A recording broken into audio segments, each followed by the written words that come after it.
بسم الله الرحمن الرحیم. السلام علیکم.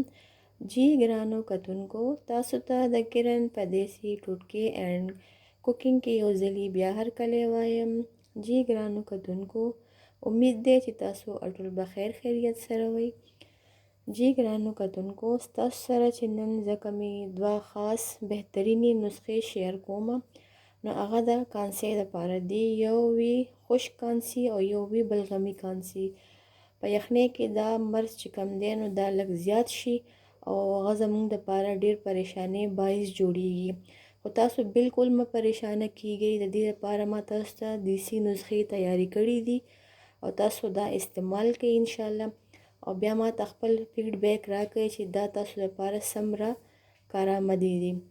خو نسخې شروع کېدو نه مخکې به تاسو زما چینل سبسکرایب کړئ، لایک یې کړئ، کمنټس وکړئ خپل، او بیل آیکن پریس کړئ آل باندې. جی راځئ چې مونږ شروع کړو خپلې نسخې.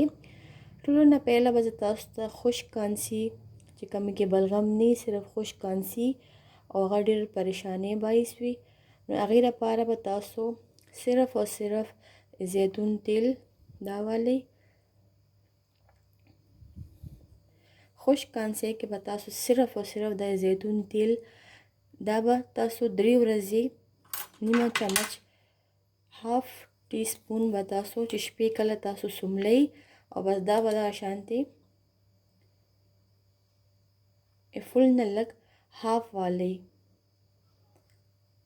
دومره کوانټیټي به والی، او بیا به هغې نه پس تاسو یخ ایسم مخورئ او مسکئ، او بس بیا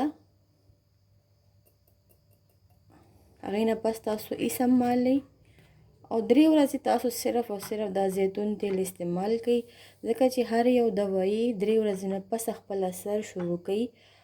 او تاسو هم دا 3 ورځې استعمال کړئ په زیتونو کې، خو اسم شفا ده او انشاءالله د 3 ورځو نه پس به تاسو خپل کانسي کې یو نمایه فرق محسوس کړئ. دا خو شوه د خشک کانسۍ لپاره. اوس د بلغمي کانسۍ چې چا په سینې باندې بلغم وي او ټوخي سره کله کانسي وي تاسو ته، نو هغې کې تاسو ته بلغم ریشې محسوس کیږي، نو هغې لپاره به تاسو ته زه کومه نسخه ښیم، نو هغې ته تاسو کوم اجزا چې درکار دي هغه نوټ کړئ. دا به تاسو ته ستاسو په کور کې ګرمې مسالې کې بالکل اسانۍ سره پیدا شي.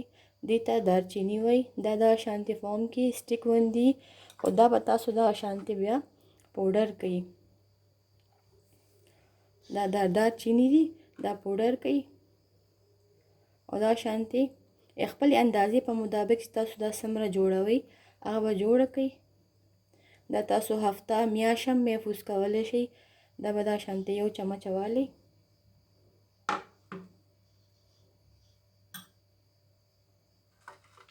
هغې کې به تاسو دویم سیز چې کوم دی هغه د شهد هغه به پکې شامل کړئ.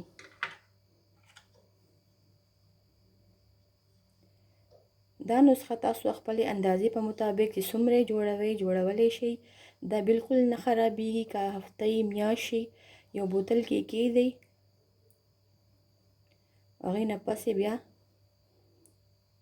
ډیلی استعمالوئ، دا نه خرابېږي.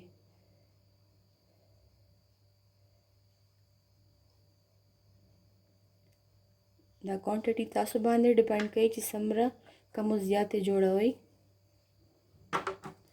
دا په دې کې صحیح طریقې سره حل کړئ.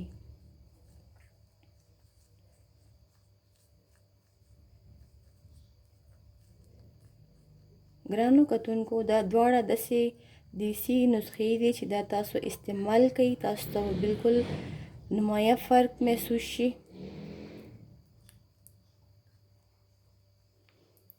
او ستاسو چې هر قسم ته بلغم په سینې باندې وي هغه به بالکل اجړ نه دا ختم کی.